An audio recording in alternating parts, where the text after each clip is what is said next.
Hafford. We will now start our meeting with a roll call to account for the members of the board that are present. When you hear your name, please say aye.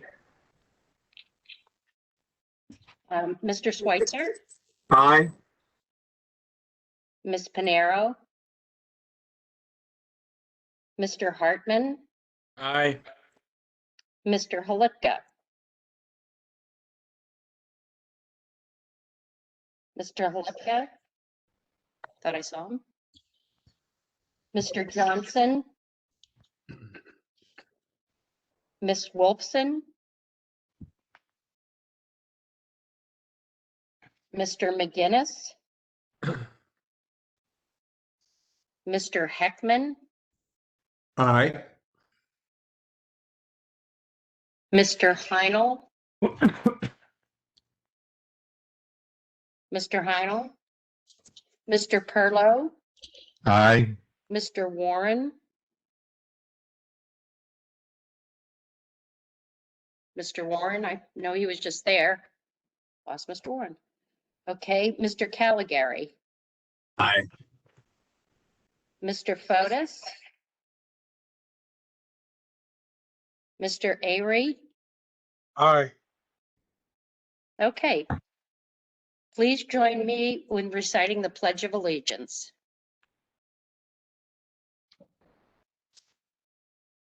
I pledge allegiance to the flag of the United States of America and to the republic for which it stands, one nation under God, indivisible, with liberty and justice for all. Thank you. Mrs. Tracy, are there any changes to the tentative agenda? Madam Chair, no changes to the agenda. Thank you so much. In the July 8th email, you received draft minutes from the June 17, 2021 meeting. Has everybody had an opportunity to view the draft minutes? Any corrections? If not, may I entertain a motion to accept the minutes as circulated? Move to accept minutes. Second. Thank you. Thank you. All in favor? Aye. Aye. Motion carries. Okay, right now we're going to have a special presentation from Max Schwab Matrix Design Group to help inform of the Master Plan 2030. Matrix Design Group has been retained by the Department of Planning to provide analysis and of future projects for the new retail, office, and industrial construction in Baltimore County for the next 10 years. Please join us in welcoming Mr. Schwab. And please mute yourself if you're not speaking. Thank you, Nancy. I'm happy to be here. For those of you who recall, we presented a few months ago just to give an introduction as to who we are and what we were tasked to do. And as Nancy had mentioned, I'm Matt Schwab with Matrix Design Group, and we are working very closely with the county on providing 10-year projections for retail, office, and industrial / flex commercial real estate product. So today what we've done is we have our forecasts in place, and rather than putting together a traditional and static report, what we've done is we've worked with the county to put together what's called a story map. And so it's a website that lays out our findings and our methodologies. It breaks things out by region. And so it really has all of the information that we've compiled over the last, well, several months now. And we'll be sharing that website with you over the course of the next couple of weeks once that becomes final. But today, what I wanted to do is we have about 20 to 30 minutes. And so I wanted just to go through very quickly, kind of walk through that website and then focus in on the executive summary, which shows our projections by region, by product that we just discussed. So what I'm going to do here is I'm going to share my screen. And please let me know if you all can see my screen. Yes. Okay, fantastic. All right, so what we've done here, we've created what's called a story map. And a story map is essentially a website that has a lot of GIS capabilities. And it's just an easier way to search the study. So if you're interested in certain regions, you can jump to those very quickly. If you're interested in certain commercial real estate, such as retail, you can jump to those very quickly. So I'm going to just walk through that functionality. I'm going to talk through the executive summary as I mentioned, and then if there's any questions at the end, if somebody is interested in a particular region, we can kind of jump to that region and talk through that a little bit as well. So without any other questions, I'm going to go ahead and start here. So you can see here, this is the intro to the story map. So Baltimore County Master Plan. Our job here was to forecast commercial real estate. And essentially the way this works is you can click on any one of these tabs, and then you just simply scroll down. And this is the introduction tab. So this will kind of just tell you exactly what the study's about, the regions that we discussed, and then the sections for each region. And then all you do really is you just go from, you can go from left to right, or if you just want to jump into a particular region, you can certainly do that as well. But what we've done is we've created an executive summary here, which we're going to walk through here in a second. Then we have a tab here, or essentially a chapter of the report that discusses the changing nature of commercial real estate. Now, a lot of these trends that we're experiencing now really started before COVID. Obviously, COVID has really accelerated certain trends, particularly in the retail sphere, but really it has ripple effects across office and industrial and flex, as we'll discuss here in a second. So you just simply click on that tab, and then this is essentially a literature review. And if you're interested in a particular product, you can just click on that particular chapter heading, and you can just jump to it. And really, this is all just a narrative, and you just simply scroll down, and we have all of our sources cited. Really, with this chapter is really more about a national perspective and what's going on at each product type across the nation. So it's not specific to Baltimore County, but as we'll discuss, a lot of these trends are absolutely impacting Baltimore County. Then what we've done is we have 6 regions here, and you can just simply click on those regions as well, and you can jump to anything that you may be interested in. If you're interested in the Southwest region, which we'll show a map of here, you can click on the Southwest region. And if you're just interested in the 10-year projections for office space, you can click on that header right there, and it'll bring you to our projection screen, where it'll have a graph and it'll have a narrative that speaks to the graph. And it's a very detailed, for each region, there are very detailed numbers put together. So we won't have time to go through each one today. There's roughly 220 charts on this website, so it's very detailed. But there is narrative that goes along with each one of these charts. So at your leisure, you'll be able to kind of go through here and really look at information that is specific to you. So starting with just going to jump right into the executive summary. Here, like I said, we've got chapter headings here that you can jump to. We're going to jump into the intro. And so what we've done in support of the 2030 master planning effort, we were tasked with breaking out the county by 6 regions, as we mentioned. Here you can see how those delineations work out. We have the 6th region is up here to the top. This is the northern region.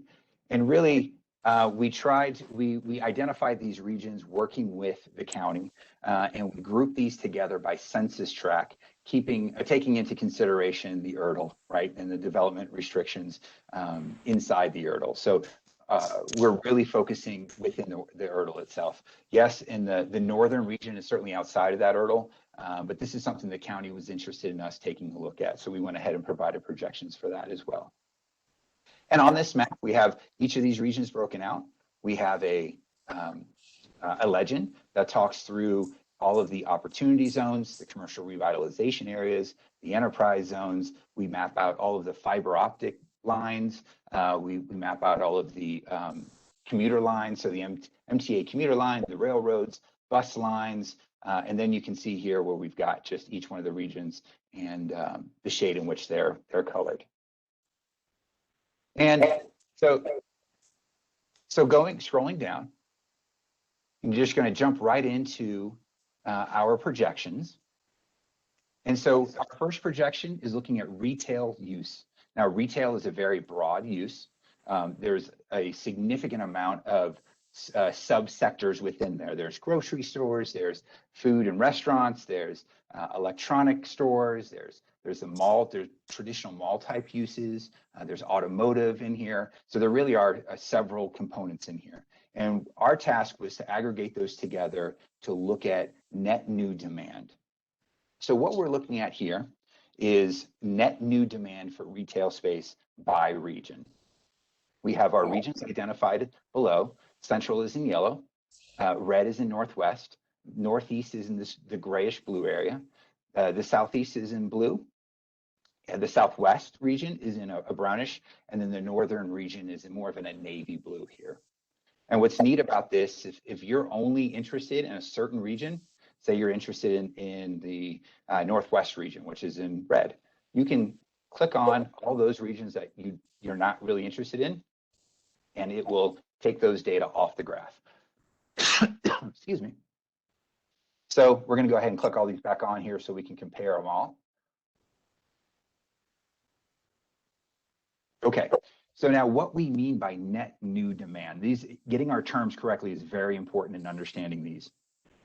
Net new demand looks at gross demand, absolute demand for retail product, but then it subtracts out the vacant space, the vacant retail space that is currently available on the market.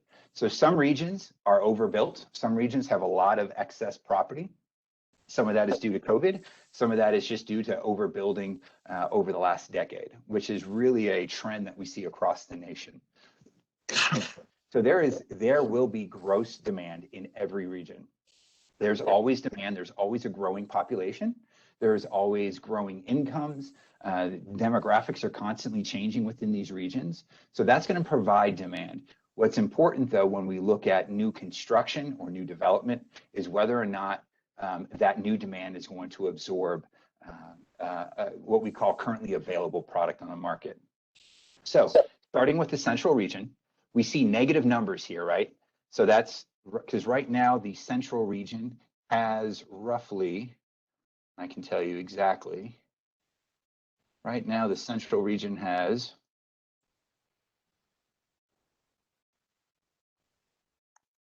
excuse me a second.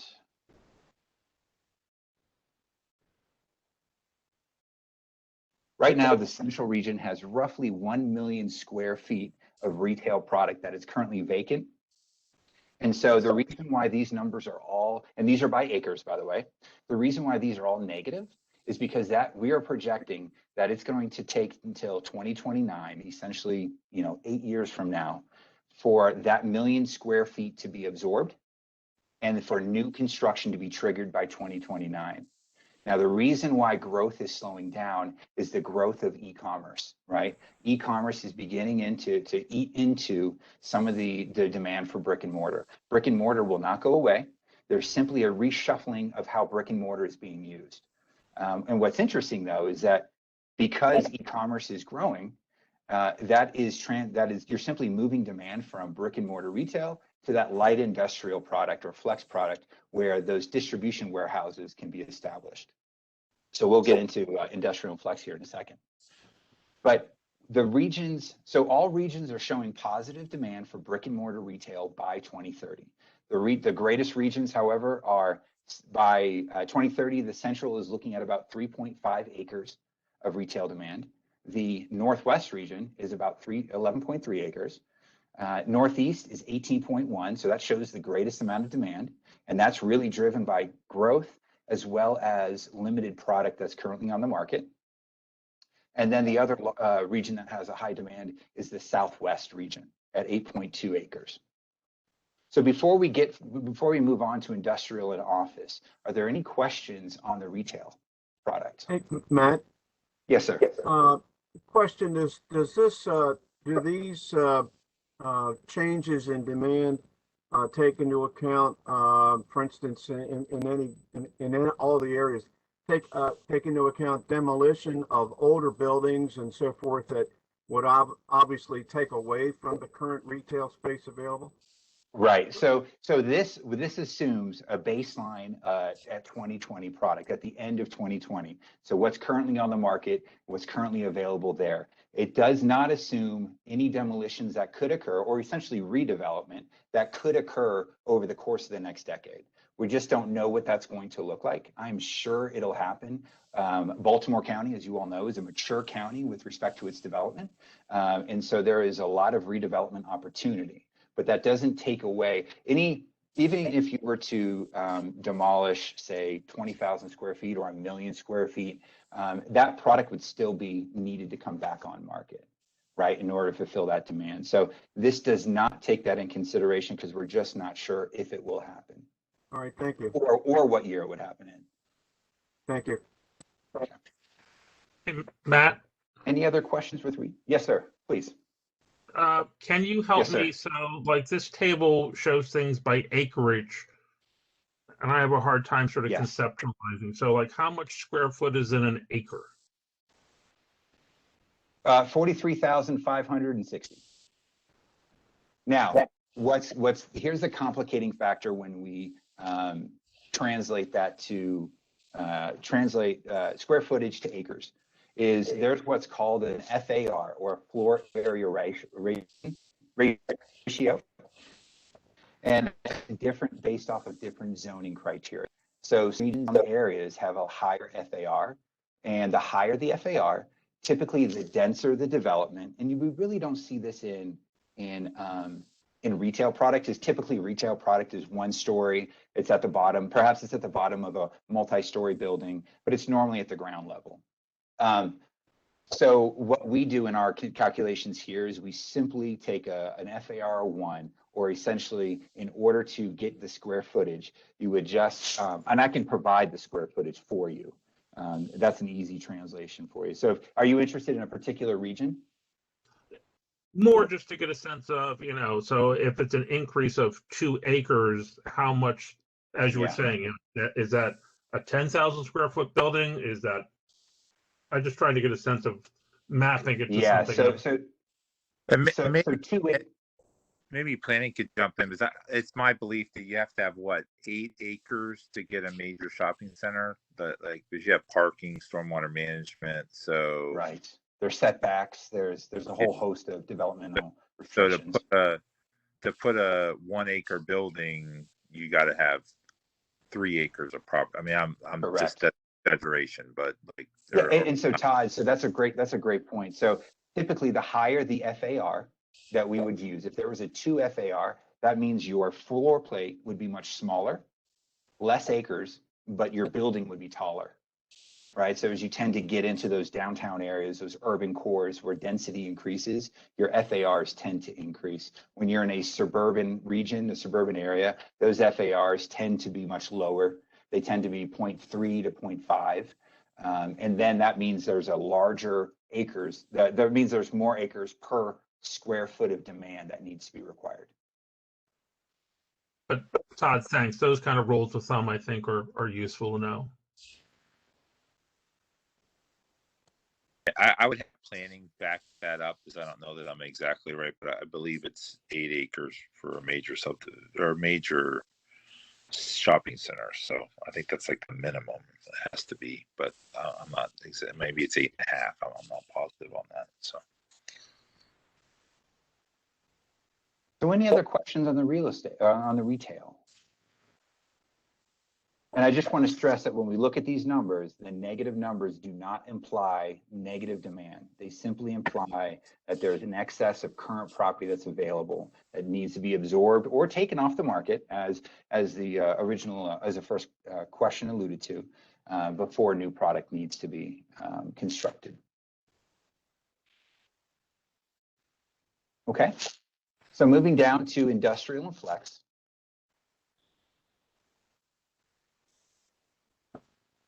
So here we have a lot of negative numbers as well. Now, one thing that's really driving industrial flex is the growth in transportation and warehousing.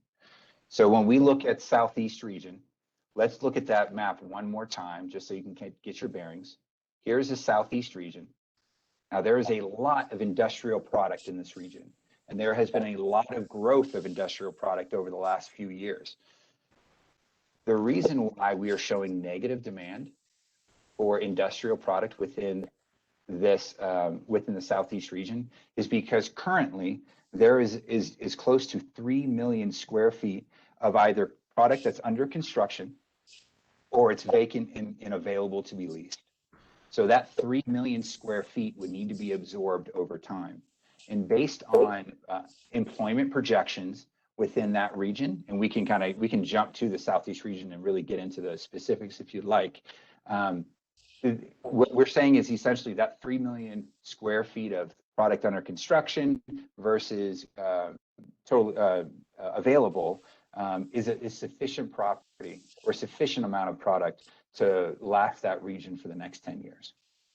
So the developers in there understand what's going on in that region. They understand the employment growth, and they're building to that over the next decade. The two regions that we show positive demand is the central region and the southwest region. Those are the two regions that will have that we're projecting a positive net new demand for industrial and flex by 2030. And what's interesting with the central region is because of the population density there, because of the households there, the growing industry that's really driving this, much like Southeast region, is a transportation and warehousing.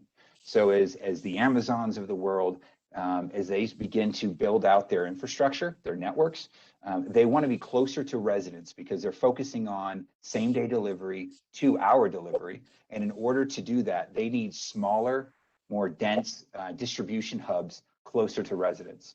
So that's really driving the demand for both the Southwest and the Central region. And then the Southwest is also an interesting region in that there's some manufacturing that's also driving demand for this. And like I said, we can zero into any particular region and get into the nuts and bolts if you're interested. But any questions on industrial demand? I guess my question's around where you're heading with that.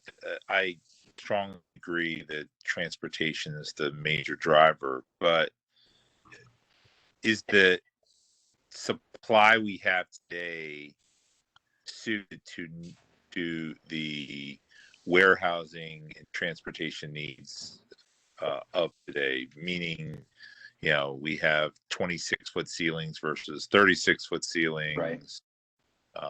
You know, the modern warehouse of today. Right. Is there enough of that, or is there still the manufacturing is the older manufacturing sites? Yeah, so great question, sir. Well, we didn't get to the parcel level data, so we didn't identify every single parcel and the characteristics of that parcel. Our projections are based on aggregate data. So I don't have a clear answer for you on that. But what I can tell you is that given the new development in Southeast region, right, Sparrows Point, that is an updated warehousing. That's new development. That is development for the next 30 years. As we get closer to the residential populations and the central product, that's a different story. I believe that because there's positive demand beginning in 2023 and 2024 for the central region and the southwest region, that's an indication that that new product, you know, you're essentially close to absorbing all of the vacant product currently, which tells me that the current product is substantial or sufficient for what's currently in demand. But over the course of the next 2 years, there will be opportunity to bring that next generation warehousing or the next generation flex and R&D space to the market, which is a good opportunity for both central and the southwest region. Does that answer your question, sir?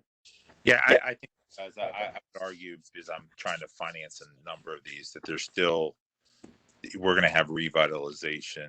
I'm doing a recycling facility that needs to add 50,000 square feet. So I think even in the southeast, there's a lot of old commercial manufacturing that's going to be converted over to warehousing that's going to need to be revamped and developed. So So can I ask you, so do these numbers surprise you when you look at the demand, the regions relative to the net new demand? Does that take you back? Does that kind of, No, I does think, that go in line? Go I ahead. think demand's higher than what you're showing, to be honest with Oh, you. really? Yeah, Okay. I don't think, I think that, especially for, I mean, I think that if the development at Sparrows Point, I think that's going to be used up. I mean, Amazon puts one, Mhm. 100,000 or 100 million square foot warehouse or whatever the heck, these huge warehouses they're putting in. I mean, they could burn through a ton of that space pretty quickly. So, Right. Now, one thing to keep in mind, though, is that when we look at growth in that employment and the demand for new product, it begins to taper off over the next 5 years. The next 5 years is really that heightened demand. And when those those distribution hubs become built out, then the demand begins to fall off a little bit. Because that includes the port growth that we're going to have with the larger ships. down in the Southeast region, Yeah. yes, sir. According to the employment projections that we use, that is the case. Yes. Okay. I would comment and say to you that I'm personally aware of probably close to 1,500 acres, almost 2,000 in Harford County of warehouse logistics kind of space that will be coming on in the next 3 to 4 years. So as well as we've done in Baltimore County, I think that Cecil and Harford have also done, very well and will continue to push for it because they tend to be fairly well-paying jobs, for the communities. Yeah, and that's a really good point, sir, because what's interesting as employment, as automation takes hold in some of these industries, transportation and warehousing, manufacturing, those are certainly those industries that are going to become automated over time. Those wages certainly increase. So a warehouse worker 10 years ago is going to be making a lot more money, considerably more money on the wage side of the scale in 5 years from now, because they almost become more of a technician and less of a laborer. They become more of a technician. And so the quality of those jobs are going to increase, even though the quantity of those jobs will begin to decline. Matt, can I ask another question? Yes, sir.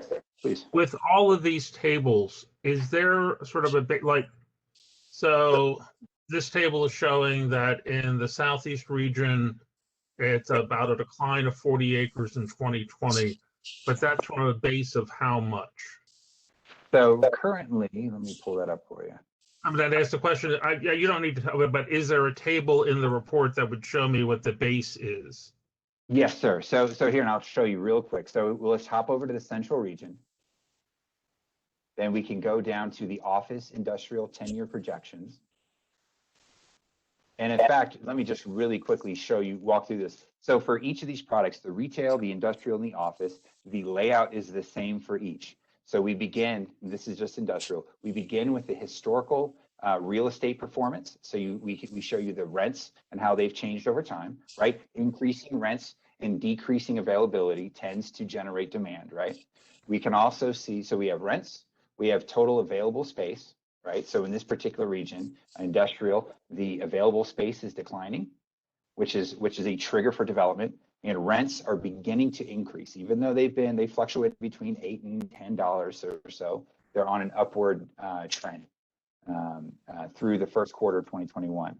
Now, you can also see here where industrial flex product has actually come off the market over time as demos and other redevelopment opportunities have presented themselves. So we were at about just over 10 million square feet in the central region for industrial/flex in 2008. And by the end of the first quarter of 2021, we were just over 9.7 million. So you can see that all of these factors contribute to new demand in the region. Less product, increasing rents, decreasing availability rates. Okay, so that's all a trigger for new development. Then we talk through, this is the net absorption. So this is essentially taking into consideration those firms that are moving in and moving out of available space.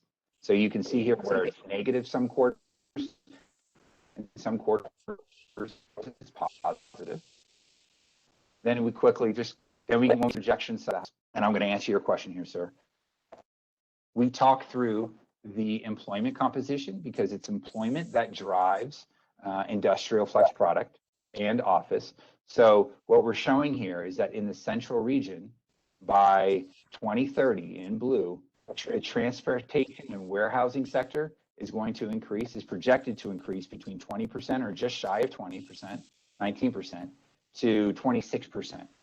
So that's what's really driving the demand for new industrial. It's that transportation and warehousing. You can see these other industries that also drive demand for this type of product are mostly going to be declining as a proportion of overall employment. And that's because transportation and warehousing is really just that fastest growing sector within this product. Then we kind of break that down. What does that mean for new jobs? What we're saying here is that in the central region, there are projected to be about, and then keep in mind, these are estimates. So about 500 jobs in 2021, net new jobs coming online for transportation and warehousing. And you can kind of see how that declines over time as it begins to moderate. And then the other industries that we've looked at are construction, professional, scientific, and technical services. So these are your research type facilities. If we utilizing flex space, the red is your wholesale. In fact, it just might be easier here. So you can see the construction, manufacturing in yellow, wholesale trade in red, transportation and warehousing, professional, scientific, technical services, waste management and remediation services, and then other services, which is kind of a catch-all for some smaller industries. And then this is the gross demand. So this is what we're suggesting is gross demand over time. So by 2021, we're projecting just over 3 acres using our FAR, using our floor area ratio. And then that begins to taper off over time as well. And then this is your question, sir. So this is the information that we're showing here. This is our baseline information. So what we're saying is as of Q4 2020, there was 727 square feet of available product, including what's under construction, if any, which means then we assume a 10% frictional vacancy. And that's just kind of some of the assumptions that we use in our forecast, which essentially gets us to, we're saying that 650,000 square feet of current vacant product needs to be absorbed before triggering any net new demand. And then what currently there is roughly 350 square feet per worker of industrial / flex product. We believe that's going to jump. And keep in mind, this is a composite score. We think that that's going to grow to an average of 500 square feet because the transportation and warehousing sector is going to draw a higher space per worker estimate over time. So we utilize a larger estimate. Now, if we were just to look at the transportation and warehousing industry, this assumption would be closer to about 1,500 square feet per worker because they just don't need as many people working in a larger facility. But because there's a whole host of other industries that are driving demand, the composite assumption is 500 square feet.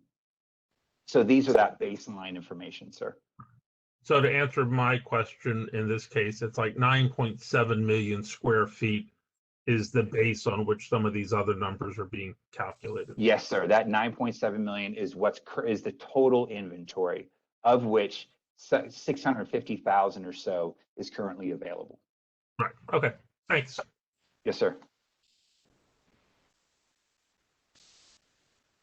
So any other questions on the industrial or flex product? And I apologize, my light keeps going off here. Any other questions on industrial? We can get to office. Okay. So scrolling down to office, and again, you can either scroll down or just click on the subheader there. Okay, now office is the weakest market currently. And what's interesting is, again, there is going to be net new demand, or there's gross demand across all these regions. But take Central, for instance, which has the highest concentration of office product in that region. There's close to 2 million square feet that's currently vacant, that's currently available. So there is a lot of product out there that needs to be absorbed over the next 10 years. And based off of current employment uses, there's just not enough office growth in the region to absorb all of that product, which would require new construction by 2030. In fact, the only region that we're really projecting positive net new demand is the Southwest region at about 9.5 acres. Any thoughts on that? Does that, there's a combination of factors here, right? There's what's currently available. And some of the office product, one of the trends that we're seeing across the country is that some of the office product is being turned into multifamily. It's one of the things that's trying to attempt to get folks back to urban cores, even though I think urban cores will be fine over time. It's one of those, it's really a development trend moving forward. So there could be some product that comes off the market over the next 10 years that would increase the demand for net new product if that product is converted to other uses, such as multifamily. Do you And it take, really kind of, go ahead, do you sir. take into account COVID and changes? I'm Yeah. seeing movement to suburban office.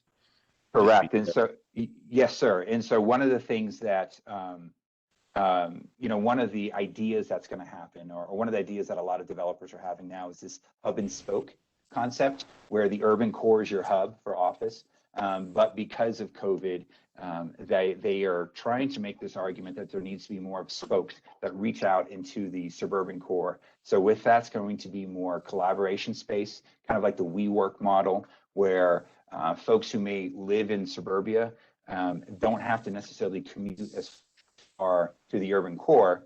They can access shared space close to their residence. So take that into account.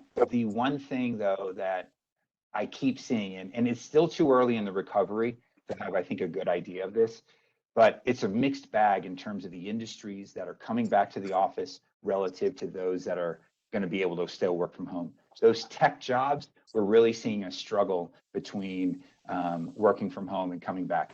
Google at first announced that they want everyone back, then they relaxed that a bit. And Google really is the bellwether, right? It's a proxy for tech jobs. But the financial services industry, which generally tends to occupy the greatest amount of office space, you're seeing the big banks really say, no, we want folks back in the office. Now, does that mean they're going to be there for 5 days a week? Probably not. Maybe that's going to be closer to 3.5 days a week. But there's everything that we've seen, all the developers that we've talked to, they really believe that people are going to be back in the offices over the next several years once COVID becomes kind of is in the rear view mirror. And I think we're already seeing some of that, but we do have a long ways to go. One of the things I've noticed around the Towson area is they've been converting some of the office space into apartments, and they're doing extremely well. And then I talked to one of our property owners that owns quite a few commercial properties in the area. And we're getting a big influx of companies from downtown that want somewhat of an urban environment, but they're moving out of the downtown Baltimore area. So we're seeing an increase of businesses coming from there.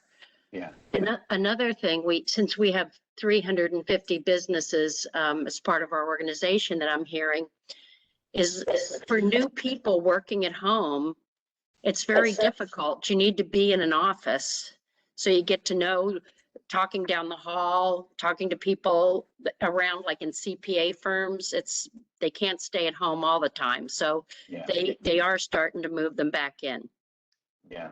Yeah. And Nancy, thank you for that. That's what we're seeing as well. And what's interesting, though, is really how much of the industry that utilizes Baltimore City in the office in the urban core, how much of those are really going to continue to move out into the future. Post 2008, 2009 recession, there was this trend where folks were coming back to the urban cores. There was a suburban sprawl for 30, 40 years. And then the millennials really started hitting the job market, and they wanted to be in denser areas. So those urban cores were very attractive to them. Now with COVID, you see a lot of people moving out of those urban cores. But I have a feeling that people are going to be coming back to those urban cores, or maybe over the next several years. maybe not right away, but I think that I just think that the younger folks wanted to be in those denser areas, higher amenities, which is why the opportunity with converting some of this excess office space, and I think the central region is prime for this because they have such excess space, would be fantastic, not only for office, but also for the retail product over time. So that could very well accelerate demand over time. So even though we're showing no net new demand, if that trend really takes hold, these numbers could very well decline over time, and we could see positive net new demand by the middle part of the decade or middle to late part of the decade. I just think it's too early to be able to tell that right now. Yeah, somebody in the financial service industry, we have gone to the demand to come back to work, but it's going to be a different workplace with flex space. People will work in the office 2 or 3 days a week. They won't have their own desk. It'll be more of a, because we can't put people in cubicles anymore. It doesn't work in COVID, so we can't do these, bullpens that we used to call. So we actually need more square footage. So short of buying more buildings or taking on more space, you just got to work differently. So I think you're on the right track there. Yeah, and it was interesting, so the Urban and Land Institute, Todd, if you're familiar with that organization or any of the planners on the board, they had their spring meeting in March of this year, at the end of March, and obviously we're still in the midst of COVID. The vaccines are starting to come about now, and or at least really starting to gain popularity. And they thought there was the argument is how is COVID going to impact office space? What is that going to look like from a percentage change? And I think that because there's going to be less people in the office, but to your point, sir, the greater square footage, I almost think it's going to be a wash. I do think it's going to be a wash. The trend was declining square foot per worker over the last 25 years. Went from about 500 square feet to closer to 150. And that was because folks are just kind of cramming employees into cubicles. So I think that number is going to increase over time, to your point, sir. But I think it's going to be a net wash based on the amount of people that are going to be coming into the office relative to that size increase. So any other questions on the office space? And I think I know I've pushed my time limit here, so I apologize, Nancy. Any other questions before we wrap up, or do we have any additional time, Nancy? Well, we have about 15 more minutes, so we have a little bit more to the agenda. Okay. Are you pretty much done, Matt? Yes, ma'am. Yes, ma'am. This is the last of the. Well, there's chances for questions right now, so we're not signing them off yet, okay. Paul. Okay. Mr. Hartman, go ahead. I just have a comment on the charts. I was a little confused because the regions change color on different charts. So I was looking for Central was blue on one chart, and then on this one it's that's a good point. That's actually a really good point. It's blue here and it was red before. So I was looking at each chart as you were going through them, and I was trying to follow along, and I was confused. But I see where you're trying to make the longest, the tallest bar be yellow, and So anyway, yeah. It might be easier for comprehension of people like me that want to see a consistent color for the regions. Okay. Note taken. That's my comment. I'm done. Note taken. We can make that happen, sir. Great catch, when is this going live, Mr. Schwab? That's a good question. I would have to defer to Amy on that. But we have a few minor tweaks in any comments that we get from the board. Any like we just got right there. We can make a few revisions. That's no problem. But we are close to getting it wrapped up. So, Amy, I don't want to speak for you, but a couple of weeks from now. If no later than that, that's for sure. Are there any other questions right now? I have another question, Madam Chair. This is great information, but are we doing the same thing for residential in terms of projections? I'm not sure, Matt, if you've been engaged to do that. Not on this path. No, sir, we have not. I don't know if the county is or not. Right. Is that it? All right, thank you so much, Mr. Schwab, for filling us in on the master plan. And we're looking forward to seeing the total finished product. Nancy, Okay. Yes, And Mr. Halepka? I do have one. In any of this documentation, do you have any information, sort of Howard kind of alluded to, at least at a high level of what's going on elsewhere in the Baltimore region? we've got a lot of information with the surrounding communities that went into building these projections, particularly on the retail side. But I can provide that on a kind of if you have particular questions on the data, but we don't present that on the story map. We didn't provide any projections for Howard County or Baltimore City or any of the surrounding regions.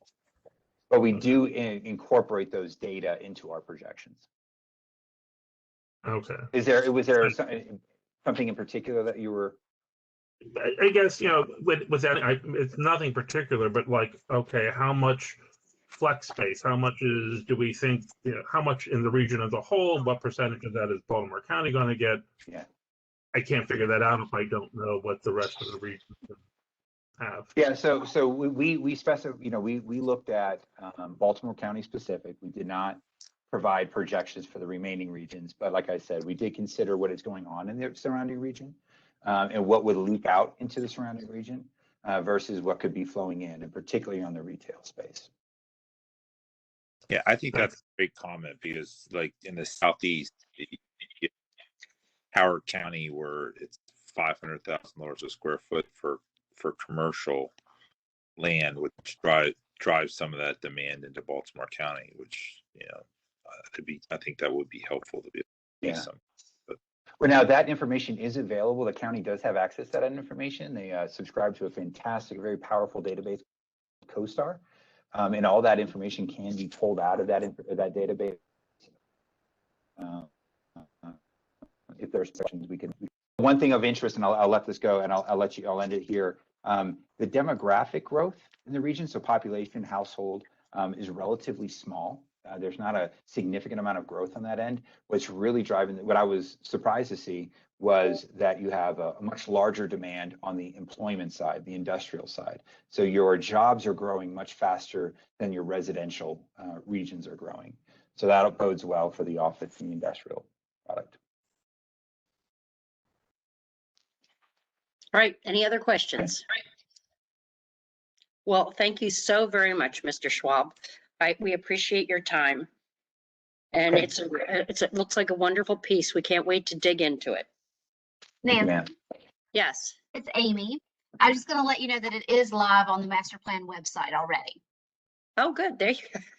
So There as you soon go. as you're done here, you can. Woohoo! Thank you very and much. Also, and I just Amy. want to say that as you all kind of begin to play around with the site, if you have any questions, feel free to shoot me a note or ask me. I'm happy to talk through, how we did something or any of the data sources we use, that sort of thing. So feel free to reach out. Thank you so much. Okay. Thank you all. Okay. Bye-bye. Have a good day. Ms. Tracy, can you now fill us in on the report from the July 8th, 2021 meeting of the Landmark Preservation Commission? Yes. Madam Chair, members of the board, at the July 8th, 2021 meeting, the LPC voted to issue 3 certificates of appropriateness to the following properties: the Heinrich property located at 5124 to 5126 South Rolling Road in Relay, the Davenport Schlegel Milch property located at 7 Waugh Avenue in Glendon, and the Locke property located at 722 Howard Road in Sudbrook Park. The LPC also voted to issue 1 notice to proceed to the following property: the O'Hara property located at 5008 Cedar Avenue in Relay. And the LPC voted to support the nomination of 1 property to the National Register of Historic Places, and that is Gray Rock Mansion located at 400 Clifton Court in Pikesville. That's the end of the report. Thank you, Ms. Tracy.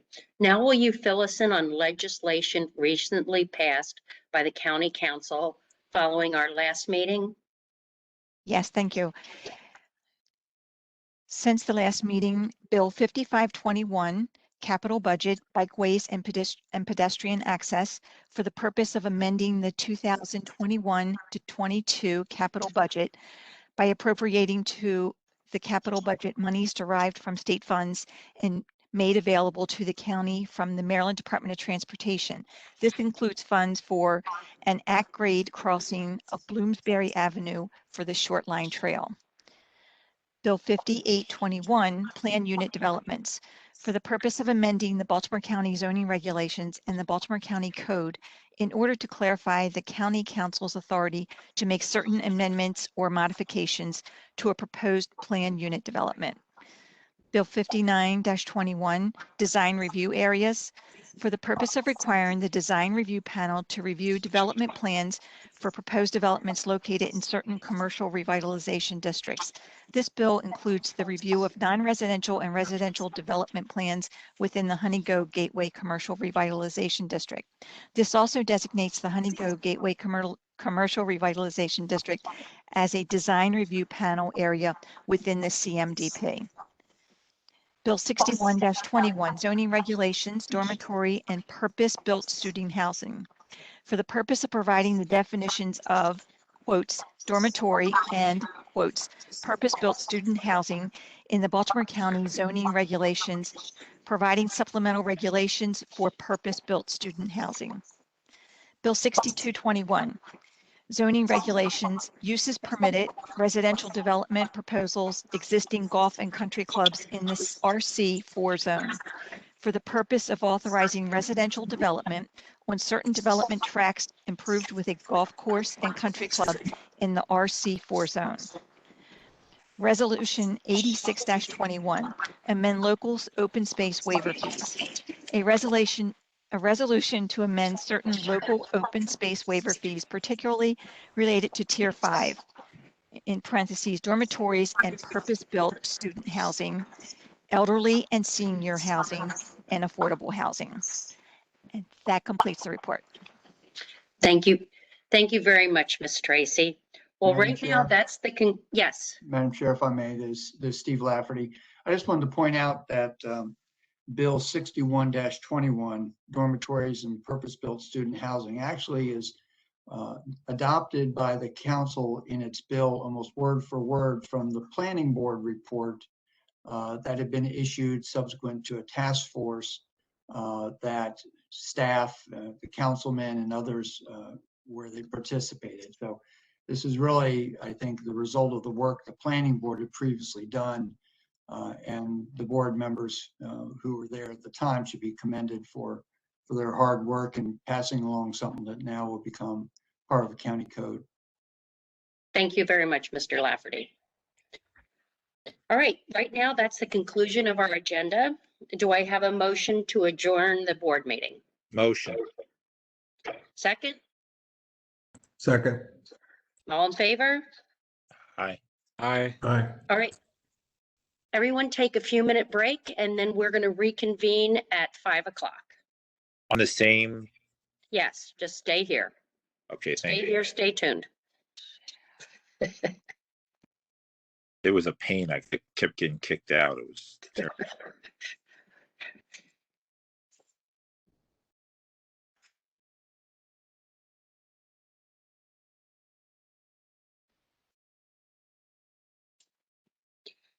All right. Minutes.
All right. I hope we have everyone back on.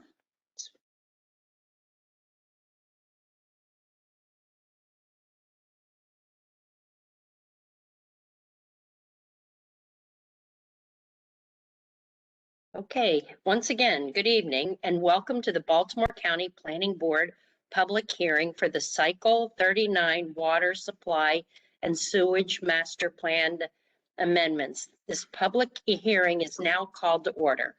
I'm Nancy Hafford, the chair of the Baltimore County Planning Board. We will start with our roll call for our members of the board. When your name is called, please say aye. Mr. Schweitzer, Aye. Ms. Panero, Mr. Hartman, Aye. Mr. Halipka, Mr. Johnson, Ms. Wolfson, Mr. McGinnis, Mr. Heckman, Aye. Mr. Heinel, Mr. Perlow, Aye. Mr. Warren, Aye. Mr. Caligari, Aye. Mr. Fotis, Mr. Avery. Aye. At the planning board meeting of June 17, 2021, Mr. Brian Boki, project engineer for Baltimore County Department of Public Works and Transportation, introduced the Cycle 39 Water Supply and Sewage Master Plan amendments. Mr. Boki is here to further present the Cycle 39 Water Supply and Sewage Master Plan amendments to the board. Mr. Perluso, design chief, is also in attendance and here to answer any questions the board may have. After the presentation, I will call on those who are registered to testify. Please welcome Mr. Boki. I think he's just getting on here late. He's just popping up now, Nancy. Okay, great. Thank you, Crystal.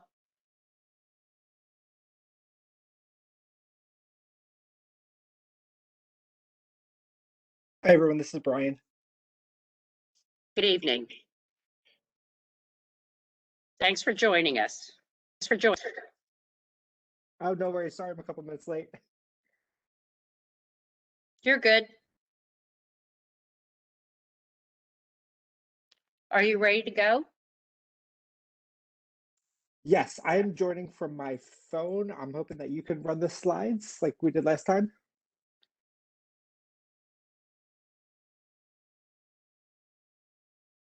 Somebody have the slides?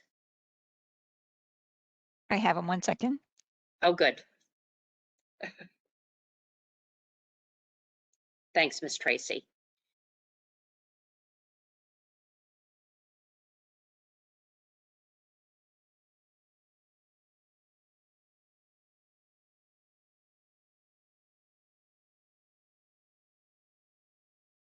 Great, thank you.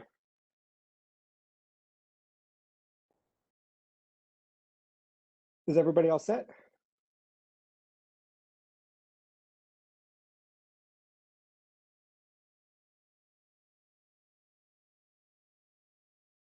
Yes.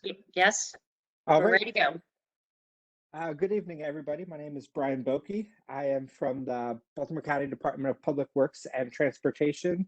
I presented the water supply and sewage plan at last month's meeting. This is the staff report to the Baltimore County Planning Board. We've had one petition that was submitted, and we'll go through that tonight. I'm not going to take as much time as I did last time since most of the folks here have heard it already, but I'll just do a quick recap here. So next slide, please.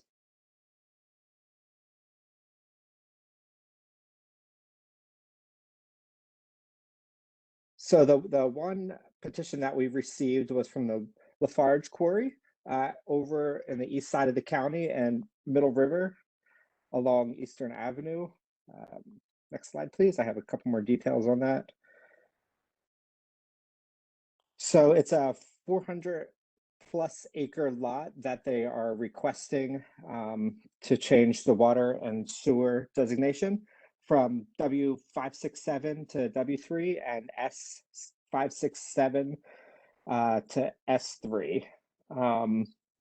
This property is a majority inside the Erdel and inside the Metro District. There is a little bit on the northern end that is outside the Erdel, but the requester is not asking to change that designation there.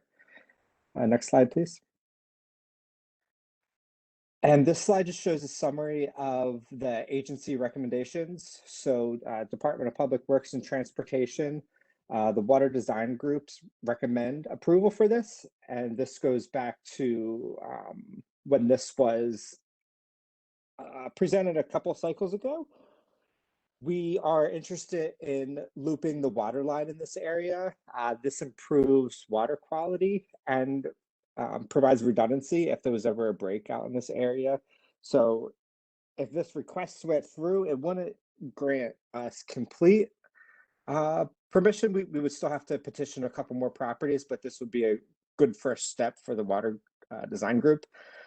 And then the sewer group with Public Works is deferring to EPS and planning.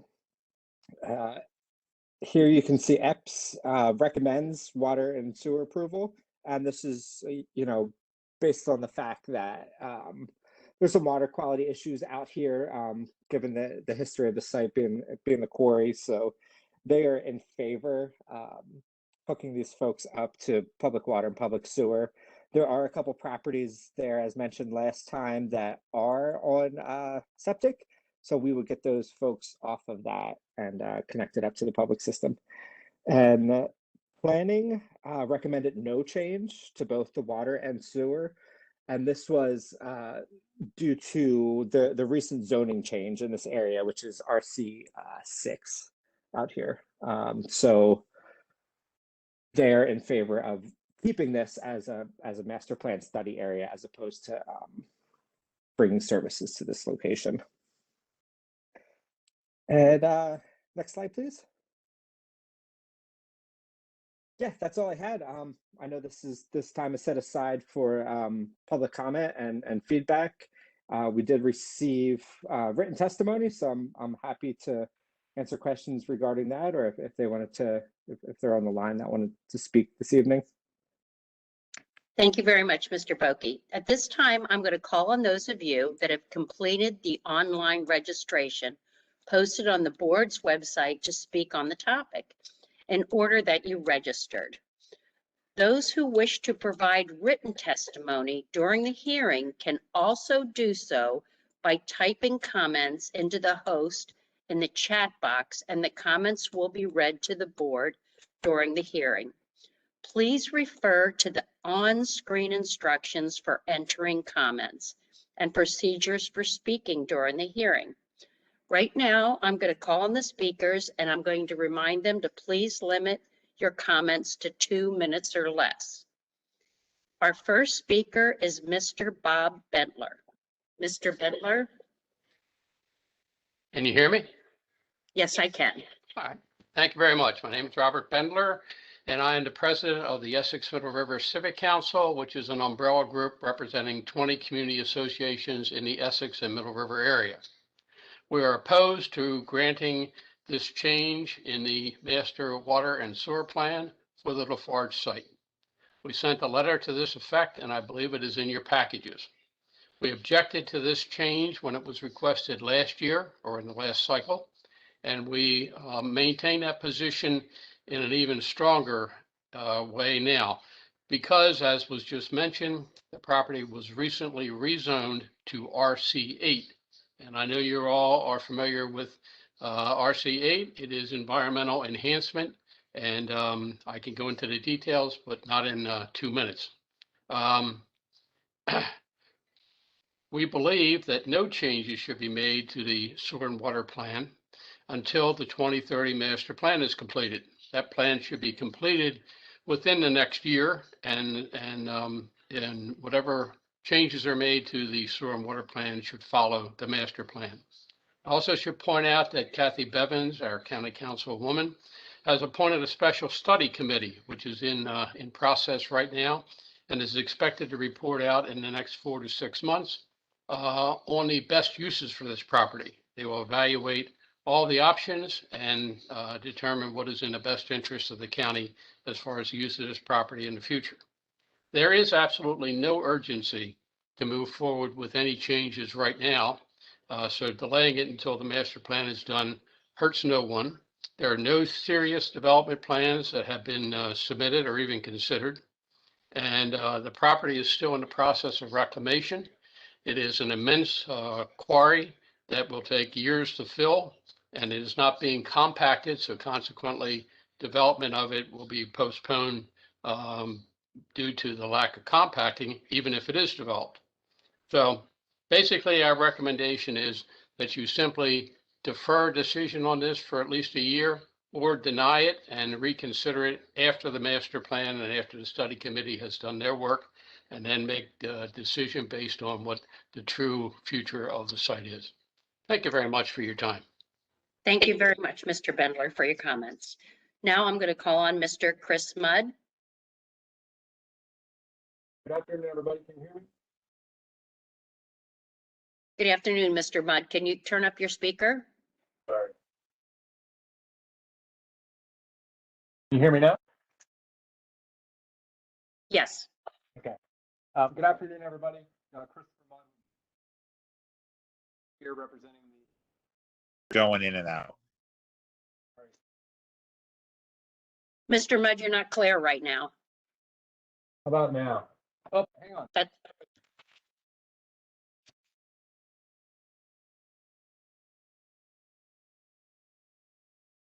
How about now? That's better, Mr. Mudd. Okay. Sorry, I didn't have the right microphone plugged in. Apologies. That's okay. And I guess my 2 minutes starts now. Good afternoon, everybody. I'm Christopher Mudd with Venable here on behalf of the applicant. We submitted a request letter, which I trust everyone has in their packets, and I just wanted to highlight a couple of things for your consideration. In 2019, this property came in with a similar request before the planning board, and at that time, all three agencies recommended that the property be that the designation be changed to the same designation that we're requesting, the W3S3. Ultimately, and the planning board, I believe, sent that same recommendation to the county council. Ultimately, the county council did not accept that recommendation, as it was the beginning of the comprehensive zoning map process. While during the pendency of that process, a site plan was submitted, and the councilwoman, after discussions with the community and the developer, ultimately decided to downzone the property, as has been described already today. In discussions with the councilwoman, that downzoning was not meant as a signal that this property would never be developed, but rather as a way for everyone to take a breather and to facilitate the coordination of this group that Mr. Bendler has discussed. And in fact, the first meeting of that group is next week, and we're very much looking forward to participating in that. This time around, as has been noted, 2 of the 3 agencies have recommended that this designation be changed, with planning withholding its recommendation on the basis of the zoning. I just want to point out for the planning board that we don't think that the zoning really should be the primary determinant here. This property is within the URDL, as mostly within the Metro District, and we're only seeking the designation change within the URDL and the Metro District. There's infrastructure nearby, and as we heard from Public Works, they very much are in favor of facilitating better infrastructure in this area. There also are water quality issues that the designation would change. And I would suggest that even if the property were to be redeveloped under the RC zoning, it would still be better to have the property served with public water and sewer rather than well and septic, given the fact that the infrastructure is nearby. In any event, the planning board would pass this on to the county council. We've had discussions with Councilwoman Bevins, and do expect and hope that as we make our way through this work group, that there'll be a clearer picture of what the development process will hold for this property in the future. And the last thing I would mention in regard to timing, because this is an annual process, it actually is critical for the developer to try and get this designation sooner than later, because if it's not this year and the developer were to go and attempt to go through the development process next year in 2022, but they didn't have the designations, then they would be a whole year behind on getting the designation. So our request this year has really been to try and keep us in the game, so to speak, and to enable the council to potentially change this designation at the end of this year or early next year, after the community has had the opportunity to work through this work group with the developer. We very much appreciate your time and consideration. And Mr. Thaler is here as well to answer any technical questions, but I've provided the presentation for the developer. Thank you. Thank you very much, Mr. Mudd. I appreciate that. All right, Mr. Thaler.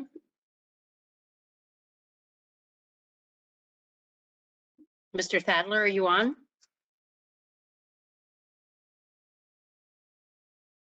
Is that He was- Taylor? Is that Oh, I'm Taylor? sorry.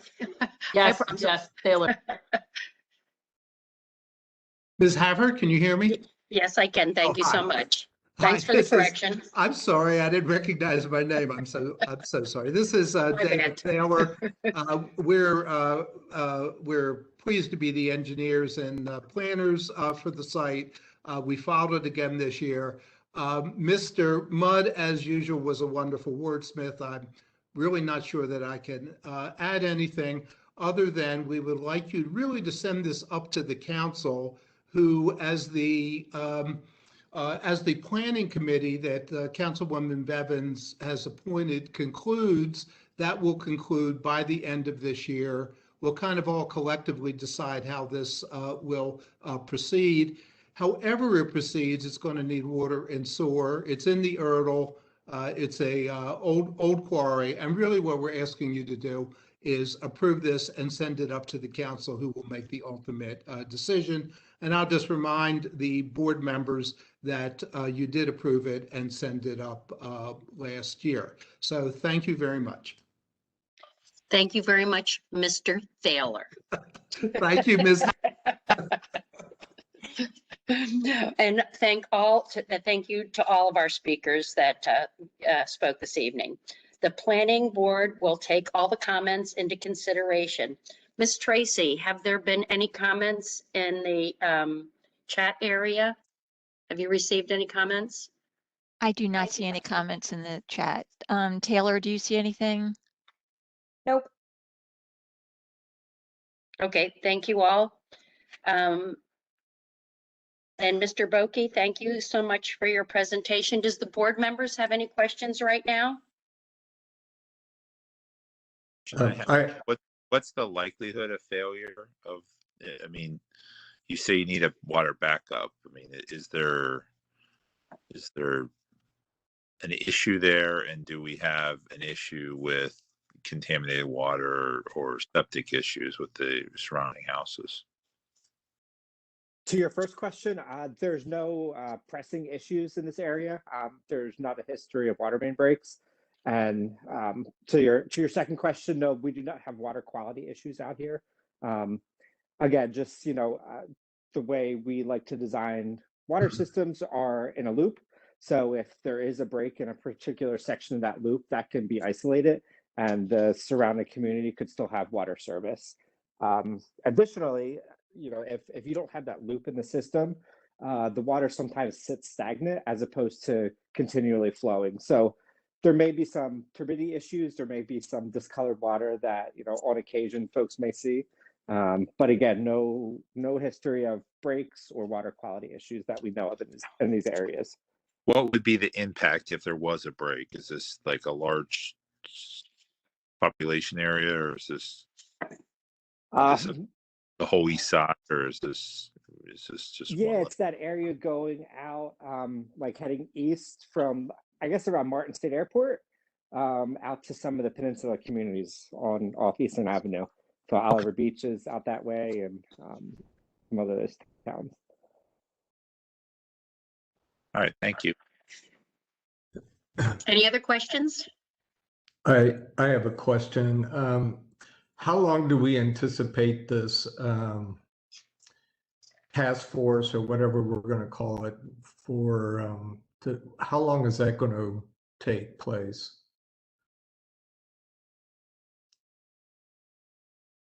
Is that going to Mr. be 3 months, 6 months, a year? How long do we expect that to take? Mr. Boki, do you know the answer to that question? I am not part of that task force. Maybe Mr. Mudd has some more information on that. Mr. Mudd? Ms. Haverford, Chris Mudd sent a message in the chat and it says 6 meetings, 1 per month. And Mr. Thaler said that it must conclude by December 30th. And then Chris also stated that the meetings start next week. Thank you very much. Okay, I'm just, is there anybody from planning that would be able to speak why planning is recommending that we don't approve this right now? I'll address that, Mr. Heckman. Yes, and I think it's already been alluded to. There are a couple of issues that were of concern to us. One, and Mr. Boki just indicated that there's really no pressing issues. Certain redundancy is always a consideration, but there's no urgency to this, at least as far as we see it. Secondly, is because the councilwoman has established a work group to look at the use of the site, this very large site, that in fact it may be really not necessary to have this have these improvements to these capital investments. And thirdly is Mr. Bendler said, we are in the master planning process and we expect that Lafarge certainly will be a substantial element of what we're looking at on the east side. And to have that in place, and frankly, picking up on something my predecessor, Pete Gutwald, was pretty emphatic about, is that we should be water and sewer decisions, capital budget investments, and the others should follow from the master plan and not lead the master plan. So those were some of our considerations in making our recommendation at this time. Yeah, thank you. I would agree with that. Are there any other comments at this time? I would also agree with that, but the challenge is when you say there's no need for redundancy, I wouldn't want to be one of those people out on the peninsula if their water went out. So I didn't say that, Mr. Warren. If I did, I misspoke. I'm saying there may be a need for redundancy, but Mr. Boki said there was no urgency to it. And redundancy could be required for every system in the county. There's no question. Any other comments? Well, thank you again, Mr. Boki, for your presentation. Ms. Tracy, could you note in the minutes that Ms. Wolfson did join us for the second part of the hearing? And at this time, if there's no other questions or comments, I'll call for a motion to adjourn. Motion. So second. All in favor? Aye. Aye. Have a great evening and thank you so much for your time and service. Thanks, Nancy.